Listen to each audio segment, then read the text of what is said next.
Bonjour Benoît, Bonjour Christiane. je suis très heureuse de vous connaître aujourd'hui. En plus, on vous retrouve dans de très beaux murs chez Naila Aoudi, dans ce quartier merveilleux rescapé de ce grand désastre qu'on a eu le 4 août. Et la nature témoigne du renouveau de Beyrouth. Et pas seulement la nature, puisque toutes les façades ont été ravalées, ce qui est un pari extraordinaire et audacieux après tout ce qu'on a subi dans ce pays. Mais il y a cette atmosphère de vieux Beyrouth qui règne et de vraies valeurs peut-être. Mais moi, je veux vous demander qu'est-ce qui vous ramène à Beyrouth, puisque ce n'est pas la première fois que vous venez. Alors, plusieurs choses. Bonjour Christiane, je suis ravi de vous connaître. Ce qui me ramène à Beyrouth, il y a beaucoup de choses, mais d'abord le charme du Liban, le charme de Naila, une grande amie. C'est elle qui vous a fait découvrir notre pays. Oui, c'est elle qui m'a fait découvrir le Liban. On s'est connus par hasard à Paris, oui. Dans un projet que j'avais fait d'une boutique. Elle était passée comme cliente et elle savait que l'architecte était là, elle a voulu me rencontrer. Et c'était le début d'un échange et d'une amitié. Et je suis arrivé la première fois à Beyrouth de Dubaï et j'ai été pris par le charme, c'était au printemps aussi, par le charme, je me souviens des parfums et je me souviens aussi du raffinement. On m'avait dit Beyrouth est abîmé, etc., etc. Et moi j'ai trouvé qu'en arrivant justement du Golfe, on retrouvait une finesse ici qui est toujours là. Oui. Et ça c'est quelque chose pour moi qui est très très important. Et cette finesse, ce raffinement demeure quand même, malgré toutes les vicissitudes Absolument. Par lesquelles on a passé. En fait, vous devez avoir un attrait pour ces vieilles villes, puisque vous avez déjà travaillé même à Venise. Oui, j'ai alors l'attrait pour ces vieilles villes, et je vis aussi à Paris, où là, il y a une projection mentale, et ça fait aussi votre éducation de vivre dans une ville pensée, qui est belle, et qui est... il y a l'attrait pour l'histoire, et à Beyrouth, j'ai trouvé aussi intéressant l'énergie, le contraste, parce qu'il y a encore les vieilles maisons libanaises et il faut qu'elles restent et qu'elles soient préservées, c'est formidable de voir qu'il y a une préservation et une prise de conscience qui se met vraiment en place. Mais je trouve aussi que le contraste urbain de Beyrouth est intéressant. Parce que c'est cette dichotomie qu'on peut saisir l'identité en fait de ce pays. Il y a quelque chose de très particulier quand on voit une tour sur un petit terrain et à côté une maison ancienne et que l'ensemble fait quand même un contexte urbain qui est fort. Il ne faudrait pas détruire plus ce qu'il y a d'ancien parce qu'après il ne restera rien. Mais je trouve que le contraste est intéressant et je pense que dans l'histoire, au niveau urbanisme, il en restera quelque chose de fort. Par rapport aussi, l'opposition par rapport à Paris qui est très uniforme, très haussmannien, vraiment rigide. Et vous avez eu, vous le dites, un choc quand vous êtes arrivé à Paris. Vous étiez jeune, étudiant venant de Normandie, je pense. Oui, exactement. Moi, je suis arrivé à Paris alors à 17 ans pour commencer l'étude d'architecture. J'avais le sentiment que je devais... la Normandie, c'est très beau, il y a beaucoup de choses, mais que je devais voir plus grand et voir autre chose. Et Paris a été un choc. Et je me souviens, j'étais allé voir pour une chambre d'étudiants et c'était à côté de Notre-Dame. Et je suis arrivé, il y avait la façade de Notre-Dame sur un ciel d'orage et j'ai senti l'histoire et l'énergie d'une ville et je me suis dit, là c'est un endroit qui a l'air intéressant. Et vous aviez déjà fait l'option de l'architecture? Oui. Et vous avez fait des études, racontez-nous un peu votre formation. Alors, la formation, j'ai fait ça au Beaux-Arts. Il y avait différentes écoles d'architecture en France après mai 68, de diplômes équivalents et de pédagogies différentes. Et moi, j'ai été... Alors, le lieu aussi a décidé, c'est-à-dire que j'avais les cours magistraux dans l'école des Beaux-Arts et les ateliers qui étaient à côté. Et c'était ce qu'on appelle un enseignement vertical, c'est-à-dire quelque part assez traditionnel, mais par à la fois des projets individuels, des projets d'équipe. Et on était dans une équipe. Après, on était plus important dans l'équipe. Après, on dirigeait une équipe. Et donc, il y avait aussi les plus anciens qui apprenaient aux plus jeunes. Ah, il n'y avait plus instauré le système de patron comme... Si. Ah, si, toujours. Absolument. Absolument. Il y avait c'était un peu à l'ancienne, il y avait le patron. Donc moi, c'était... On a hérité de ce système déjà. dans notre académie libanaise, ça perdure chez nous. Peut-être chez vous, c'est désormais résolu. Je pense que ça existe toujours dans ces écoles-là. Moi, mon patron, c'était Michel Marot, que j'aimais beaucoup, qui a fait notamment la Villa Arson à Nice et Marina Baie des Anges. Oui. Qui a été assez contesté quand même. Oui, mais qui est un très beau projet en fait, et qui va, je crois que ça va être classé au lendemain, ça l'a été. Je crois qu'ils vont la réhabiliter. Oui, je crois que ça va être. Moi, je trouve ça quelque chose de remarquable, audacieux évidemment. On ne fait pas de. En tout cas, ça s'inscrit dans une certaine modernité du temps. Oui. Par rapport à une époque. C'est une vision moderne. Mais à l'époque, c'était une coupure dans le paysage. C'est une coupure. Je dirais, c'est un peu le seul inconvénient, mais moi, je trouve une création magnifique. Et dans le paysage aussi, c'est très intéressant. Oui. Et dites-moi, Benoît, alors racontez-moi, une fois que vous étiez diplômé, comment vous êtes dirigé plutôt vers l'architecture d'intérieur, si je... Alors, c'est un peu aussi la commande qui vous oriente un peu. Bien sûr. L'orientation n'est pas forcément décidée, on constate aussi un peu. Est-ce que c'est né d'amitié, votre commande? C'est parti d'une amitié ou bien vos clients sont devenus vos amis? C'est plutôt les clients qui deviennent des amis. D'accord. Parce que un travail d'architecture, c'est un projet, donc déjà c'est un prototype. Oui. Donc c'est toujours des complications, des problèmes à résoudre qu'on n'a pas forcément envisagés, donc c'est toujours assez complexe. Et c'est it's a teamwork, c'est vraiment, enfin moi je vois les choses comme ça, donc on travaille vraiment en accord avec le client, le maître d'ouvrage, et ça devient un peu un projet commun. Bien sûr. Et vous êtes là pour améliorer leur vie aux clients. C'est un peu pour un... Il faut que, quelque part, le projet, ça doit être l'expression d'un désir, c'est-à-dire que ça doit être quelque chose la projection un peu d'un rêve, d'un souhait, et après, ça vous donne aussi une énergie, un plus pour vivre. Et je le constate même pour moi. Oui. Avant, j'étais comme les cordonniers, toujours les plus mal chaussés, c'est-à-dire que je vivais un peu comme ça. Et maintenant, en fait, quand je vais dans un endroit ou quand je arrive dans un endroit, en général, je le reprends complètement pour que ce soit intéressant, agréable. Et c'est une motivation quotidienne. C'est un peu comme une hygiène, ça vous incite à mieux faire les choses et finalement, ça a de l'importance. Et donc, vous devez poser vos marques là où vous allez.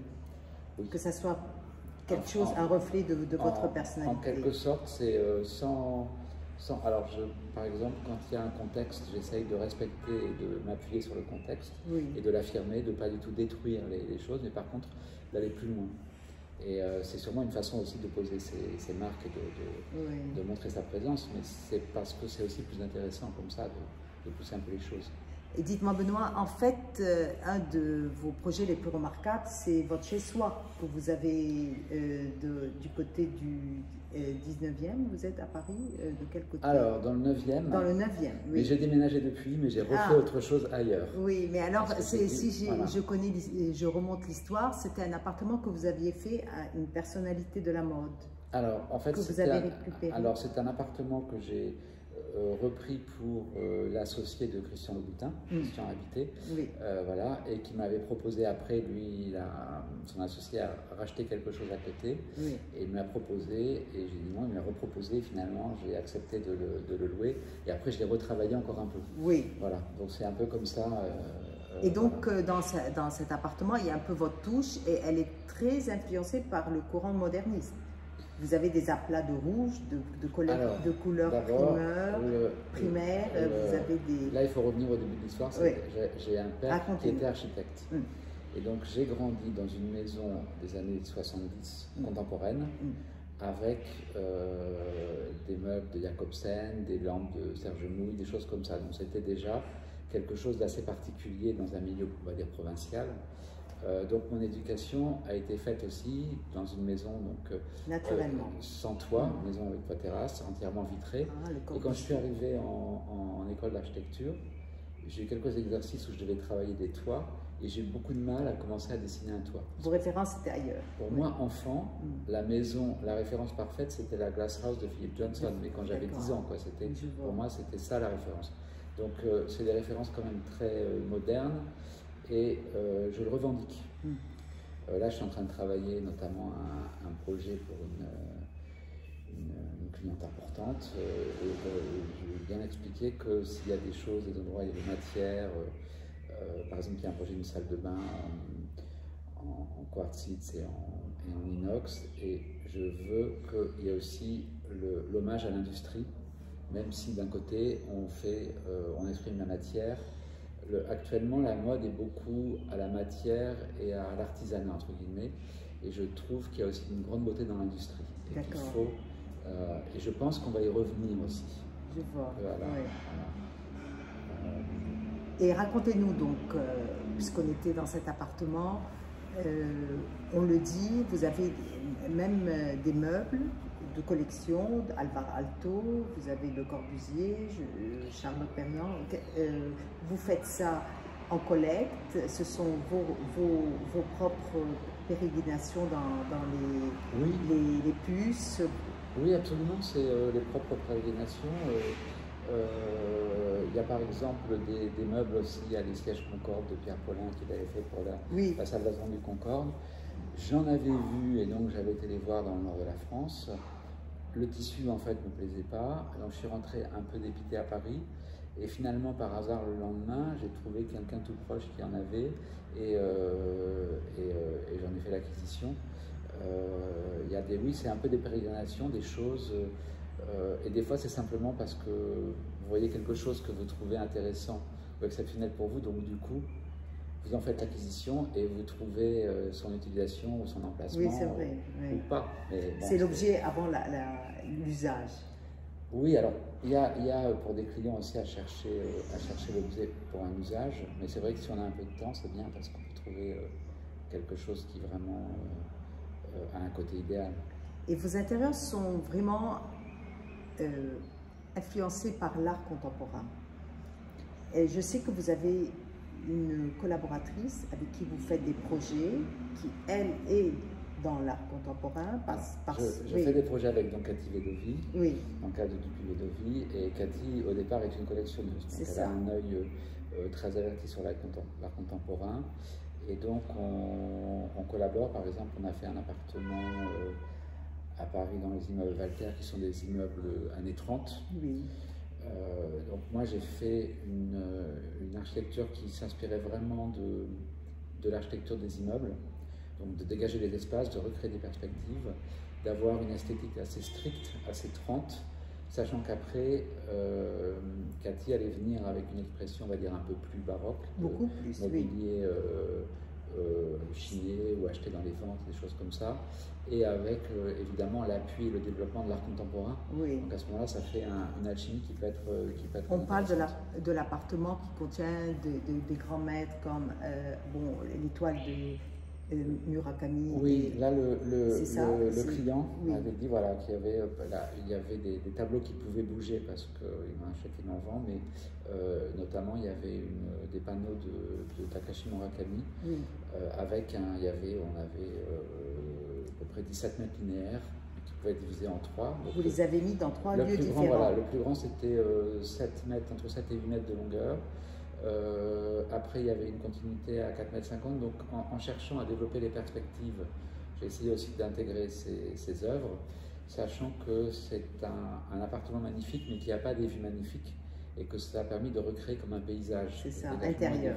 Donc, c'était plutôt introverti. Oui. Ils ont de grandes signatures, Damien Hirst, absolument, il y a Damien Hirst, il y a Hans Hartung, il y a des gens comme ça. Voilà, mais la touche, comme vous l'avez dit, elle est plutôt baroque. Quand on voit l'assemblage de toutes ces couleurs, de toutes ces étoffes, même les papiers peints qui jouent derrière les toiles. Et vous travaillez comment avec votre collaboratrice? Elle s'occupe de tout ce qui est mobilier ou bien œuvre d'art? Elle s'occupe de tout ce qui est mobilier. Alors par exemple, quand il y a des choses qu'on dessine du mobilier, je dessine avec elle ou je l'aide là-dessus. Pour l'art, c'est le client un peu qui avait l'arme. Par contre, elle a regardé à l'accrochage. Elle sait très bien accrocher et s'accrocher dessus aussi. C'est-à-dire que elle imagine par exemple qu'il y a telle œuvre qui va être là et elle peut chiner des choses en pensant, voilà, au choisir des tissus en fonction. un peu des œuvres qui... magnifique ce canapé acheté à la vente du Ritz, qui vient comme ça. Canapé qui venait du bar Hemingway du Ritz, donc on lui a enlevé 20 cm parce que quand même il mais le tissu est d'origine. Le tissu d'origine, il est complètement d'origine, c'est dans son jus, il est magnifique. Et à côté, il est à côté d'une cheminée d'ailleurs que j'ai dessinée. On peut penser qu'elle a toujours été là, qui est tout à fait 30 finalement comme expression. J'ai vu des lignes très art déco, très modernes, c'est très bien. Racontez-nous un peu votre aventure à Venise. Vous n'en dites pas trop, donc je suis dans le... Alors à Venise, bon, là c'est l'appartement, en fait c'est un appartement dans un palais que loue donc Cathy avec qui je travaille et qui nous fait aussi un point et un bureau en Italie de travail pour montrer aussi un peu ce qu'on peut faire. Donc moi je l'ai aidé en fait à redonner du lustre à cet appartement qui avait des choses absolument magnifiques, une position magnifique, une vue magnifique sur le Grand Canal. C'est le Palazzo Corno Spinelli qui a une façade emblématique à Venise. On a donc agrandi les espaces avec des miroirs. On a dessiné par exemple des étagères pour un bar, des choses comme ça, de façon à ce qu'on améliore l'espace, qu'on agrandisse, qu'on respecte complètement le lieu et qu'on l'affirme. Voilà. Et après, il y a eu donc des mobiliers que Cathy a chinés, il y a des canapés aussi que je vais dessiner avec elle, qu'on a vu, et une partie de sa collection d'art évidemment qui est de Cherry on the Cake, mais qui n'est pas du tout négligeable. Ça donne une poésie et un charme à l'ensemble. Les propriétaires sont italiens. Les propriétaires du palais sont italiens. Oui, donc ils y vivent. C'est pas... Ah non, c'est un... Ils ont loué le palais entièrement. Ah d'accord. Il y a différents locataires. Oui. Voilà. Et là, c'est un niveau du palais. Et est-ce qu'il y a dans ces maisons anciennes dans lesquelles vous avez des réminiscences de ce qu'il y a à Venise? Ici à Beyrouth, oui, absolument. Vous sentez ça? Ah, c'est clair, c'est net. La maison libanaise est un écho du palais vénitien. Oui, c'est vrai. On a les arches, on a la distribution centrale sans couloir. C'est frappant. Oui, c'est frappant. Je sais que vous avez quand même une clientèle assez prisée, assez privilégiée et souvent connectée avec soit le monde du showbiz, soit le monde de la mode.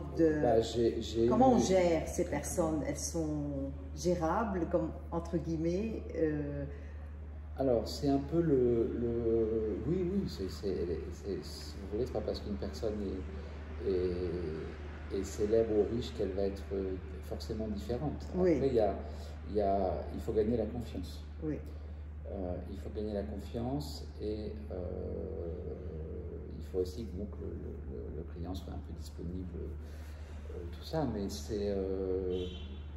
je dirais, la façon, c'est d'essayer d'intéresser aussi par le projet lui-même et que le projet soit intéressant et soit mais j'imagine quand vous créez un intérieur pour une personne, disons, impliquée dans la mode, il y a quand même beaucoup de secteurs qui interfèrent à l'intérieur. Il doit apporter beaucoup de ses propres influences. Par exemple, un des premiers projets que j'ai fait pour on va dire des personnes un peu, si on name dropping un peu connues, c'était pour Bella Freud et James Fox. Et donc James, il est écrivain. Oui. Elle, Bella Freud, elle est d'une lignée, donc fille de Lucian Freud, et descendante de Sigmund Freud, c'est une grande lignée, et elle est styliste. Et en fait, c'était un projet d'un très petit appartement à Paris. On s'est entendu un peu comme larron au foire, on s'est très bien entendu, mais c'était un échange à la fois avec la sensibilité de Bella et le regard aussi de James, qui est un regard un peu distancié, extrêmement raffiné, ironique, très cultivé. Moi, j'ai trouvé passionnant de faire Il venait de deux mondes différents aussi. Pas exactement. Pas exactement. Il venait un peu d'horizons différents parce que lui, James, c'est une famille on va dire, d'héritières américaines qui ont épousé des personnalités anglaises. Oui. Donc c'est un peu le nouveau monde qui revient à l'ancien monde. Oui. Là, c'est plutôt une histoire de l'ancien monde. Et cet appartement était à Paris? À Paris. Ah, d'accord. Et de là, ça m'a donné, si vous voulez, j'ai connu Christian Louboutin, j'ai fait beaucoup de boutiques pour eux, j'ai fait les archives, donc le musée, on va dire, de la marque, aussi le musée des vitrines. Et là, je finis un chapitre. Vous avez été impliqué dans cette exposition qui a eu lieu au Palais d'Auray? Ah, d'accord. Non, pas vraiment. Il y a eu Elle deux était choses, magnifique, mais en oui, tout magnifique, cas. absolument magnifique. Magnifique, Oui, absolument magnifique. oui. Oui, oui. Et la personnalité de Christian, il connaît bien le Liban, je crois qu'il est venu plusieurs fois. Il est venu plusieurs fois, moi je l'ai vu à Beyrouth. Oui, déjà. oui. Il est venu plusieurs fois. Bon, il y avait une maison à Alep, mais là c'est un peu plus compliqué. Bien sûr. Mais, et cet attrait pour l'Orient, vous avez des projets ici à Beyrouth? Pas actuellement, oui. Non, mais j'ai fait mon projet de diplôme sur le projet de la bibliothèque d'Alexandrie. Ah bon? À l'époque du concours de l'art. Et j'ai toujours été très attiré par l'Orient, enfin le Moyen-Orient. D'accord. L'extrême-Orient. Mais Alexandrie est une ville cosmopolite qui pouvait, enfin maintenant je ne sais pas combien il reste, qui pouvait ressembler à Beyrouth par rapport à ces mélanges méditerranéens. Mais Beyrouth a gardé un côté réellement cosmopolite. Oui, que peut-être Alexandrie a perdu. Alexandrie a plus un côté, on va dire, post-crise. Oui, c'est vrai. Ça a beaucoup de charme, mais c'est un côté plus isolé. Oui, c'est sûr. On est plus dans le... Enfin, en tout cas, c'est un Orient compliqué, comme on dit chez nous. Oui. Et ce projet, c'était votre projet de diplôme, donc tout à fait différent de ce qui a été réalisé. Oui, très différent. Oui. Très différent. C'était un projet avec on va dire par rapport au projet réalisé, il y avait un effet d'escalier, donc qu'on pouvait retrouver une certaine logique, mais après, cet escalier était quand même avec une façade regardant la mer. Ah, plus tourné vers la mer, oui, que ce qui a été fait. Dites-moi, Benoît, quel est le projet que vous auriez voulu faire et que vous n'avez pas fait, à part la bibliothèque? Une maison, un projet complet de maison. J'ai fait des extensions de maisons, des choses comme ça, mais dans un site vraiment intéressant, et de faire vraiment la maison en faisant le bâtiment complet et autonome. Voilà. C'est ça. Ça, oui. Parce qu'en fait, il y a une petite frustration quand on travaille sur Paris, c'est toujours de l'existant qu'on rénove. Sur Paris, voilà, sur Paris, c'est-à-dire qu'il y a des choses qui sont bien, c'est que vous avez aussi, bon, c'est une ville, il y a aussi une certaine clientèle qui a des moyens. C'est pas forcément, la qualité du projet n'est pas forcément liée aux moyens qui sont, mais c'est vrai que ça permet aussi de faire des choses. Mais donc, c'est toujours de trouver dans ce paysage, d'ailleurs, qui semble figé parce qu'il y a le Paris d'Haussmann, il y a tout ça, mais Paris est une ville qui bouge beaucoup, en fait, et qui est tout le temps à travailler et retravailler plutôt de l'intérieur. Donc là, de faire des projets, j'arrive à me faire très plaisir, comme par exemple l'appartement pour Neila à Paris, où il y a une vision assez radicale, en fait. Racontez-nous cet appartement, en fait, je n'ai pas eu l'occasion. Alors, l'appartement de Neila m'a dit au début qu'elle avait des doutes sur cet appartement, donc je lui ai fait aimer l'appartement, en lui montrant que maintenant je crois qu'elle l'aime beaucoup. Et elle avait des doutes sur les murs. Un petit peu. Oui. Elle avait, donc elle voulait ouvrir des choses. Elle voulait des voilages parce qu'on était au premier étage, et elle voulait la moquette, et une moquette comme du béton. Donc on avait beaucoup de discussions sur le gris de la moquette. Après les voilages, je lui ai dit, les voilages pourquoi pas, mais il y a un côté proustien, mais il y a l'expérience de l'art contemporain qu'elle avait, donc je me suis dit comment faire, parce que je ne suis pas tellement rideau. Donc on a fait un profil, si vous voulez, qui est blanc sur le fond de moulure blanche, donc ça fait une ligne très nette, comme suspendue, mais presque immatérielle, et avec des voilages entre blanc et champagne. Donc finalement, en détournant la question, c'est devenu quelque chose d'élégant et de fort, tout en restant discret. Et après, c'est une négociation un peu de chaque chose. Par exemple, quand vous devez agrandir un salon par rapport à une autre pièce et que vous ouvrez, moi je ne voulais pas ouvrir brutalement, donc vous désossez un peu et finalement vous gardez des éléments de nature, ça crée finalement c'est une arche qui répond exactement aux moulures et tout ça, donc c'est de savoir ouvrir, de savoir s'arrêter, de savoir, voilà. Et c'est un appartement que vous avez terminé dernièrement? Il y a déjà pas mal d'années. Ah. Et la moquette béton, vous l'avez trouvée? On l'a trouvée, et l'ironie c'est qu'il y a un jour où il y a une hésitation sur le gris, que nous on discutait, j'ai appelé aussitôt le moquettiste qui m'a dit la moquette a été coupée ce matin, donc votre choix restera celui-là. Et c'était parfait. C'était parfait.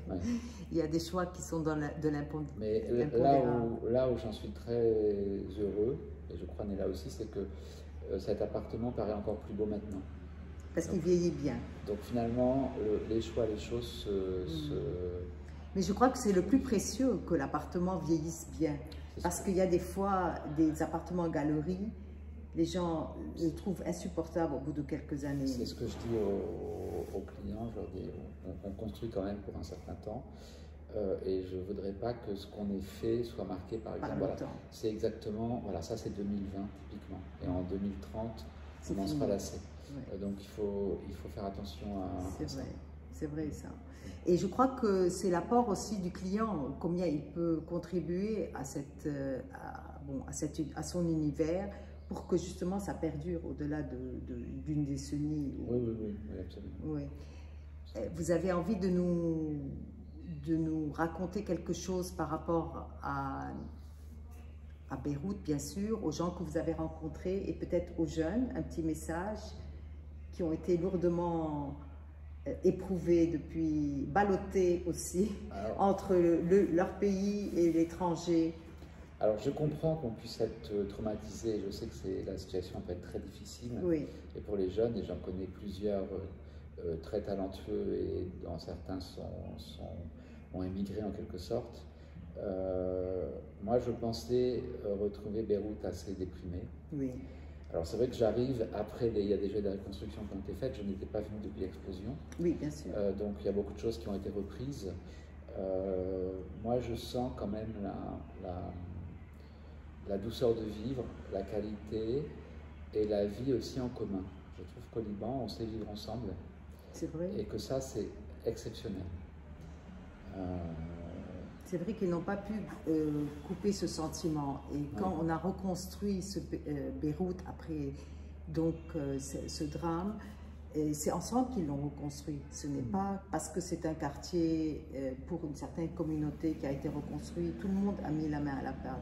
Et c'est difficile qu'ils nous enlèvent cette envie de continuer ensemble, malgré les difficultés. Et en fait, il faut voir cette force que les jeunes encore injectent dans ce pays, dans cette énergie. Ils ne se sont pas lassés, malgré le fait qu'ils ont quitté. Beaucoup d'entre eux sont revenus. Ouais, c'est très bien et c'est fondamental. Oui. Et ils ont toujours ils cultivent toujours ce rêve de revenir, toujours pour Beyrouth, pour le Liban. J'imagine que c'est un... Alors, j'imagine qu'évidemment on a des racines libanaises, mais pour moi qui suis tout à fait à la base étranger au Liban, c'est vraiment un pays de cœur. Oui. En fait, ce n'est même plus du courage, c'est presque de la rage. Oui, mais je comprends. Mais dans la vie, c'est la rage qui nous fait... Oui, c'est ça. Le soir de désespoir, je me dis demain est un autre jour. Oui, c'est vrai. Et ça fonctionne. Oui. Et on repart. Merci beaucoup, Benoît. Merci, Christelle. Merci de cet entretien. Au revoir.